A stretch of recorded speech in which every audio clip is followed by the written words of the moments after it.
பெஞ்சல் புயல் காரணமாக 7 மாவட்டங்களில் பள்ளி கல்லூரிகளுக்கு நாளை விடுமுறை அறிவிக்கப்பட்டுள்ளது. சென்னை, காஞ்சிபுரம், செங்கல்பட்டு, திருவள்ளூர், விழுப்புரம், கடலூர், கள்ளக்குறிச்சி மாவட்டங்களில் நாளை விடுமுறை அறிவிக்கப்பட்டுள்ளது. ஐடி நிறுவனங்கள் தங்களது பணியாளர்களை வீட்டிலிருந்து பணிபுரிய அறிவுறுத்த வேண்டும் என்றும் தமிழ்நாடு அரசு கேட்டுக் கொண்டுள்ளது.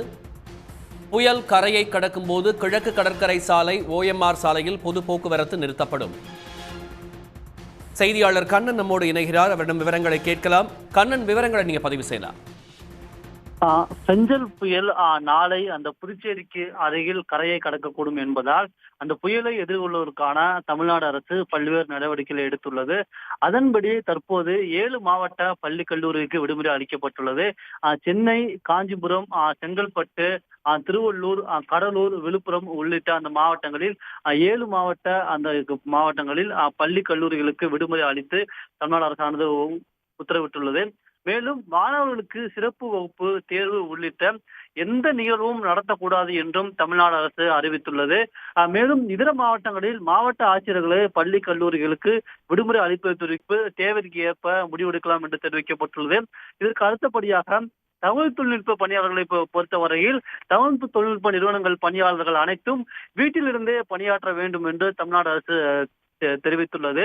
மிகவும் முக்கியமாக கூற வேண்டும் என்றால், நாளை புயல் கரையை கடக்கும் போது 60 முதல் 70 கிலோமீட்டர் வேகத்தில் காற்று வீசக்கூடும் என்று தெரிவிக்கப்பட்டுள்ளது. இந்நிலையில் நாளை அந்த 30/11 பிற்பகலில் புயல் கரையை கடக்கும் போது கிழக்கு கடற்கரை சாலை மற்றும் OMR சாலையில் பொது போக்குவரத்து சேவை தற்காலிகமாக நிறுத்தப்படும் என்று தெரிவிக்கப்பட்டுள்ளது. மிக முக்கியமாக கூற வேண்டும் என்றால், புயலை பொறுத்தவரை அந்த பாண்டிச்சேரிக்கு அருகிலும் மாமல்லபுரத்திற்கு இடையிலும் புயல் கரையை கடக்க உள்ளது. அந்த பகுதிகளுக்கு சென்னைக்கும் அந்த பகுதியை இணைக்கும் சாலையாக அந்த OMR மற்றும் ECR சாலை உள்ளது. எனவே அந்த சாலையின் பொது போக்குவரத்து தற்காலிகமாக நிறுத்தப்படும் என்று தெரிவிக்கப்பட்டுள்ளது. மேலும் பொதுமக்களுக்கு ஒரு கோரிக்கையும் தமிழ்நாடு அரசு விடுத்துள்ளது. அந்த புயல் கரையை கடக்கும் போது கனமழைக்கும் புயல் காற்றுக்கும் வாய்ப்புள்ளதால் பொதுமக்கள் அனைவரும் அத்தியாவசிய தேவைகள் தவிர இதர பணிகளுக்காக வெளியில் வருவதை கண்டிப்பாக தவிர்க்க வேண்டும் என்று தமிழ்நாடு அரசானது வேண்டுகோள் விடுத்துள்ளது.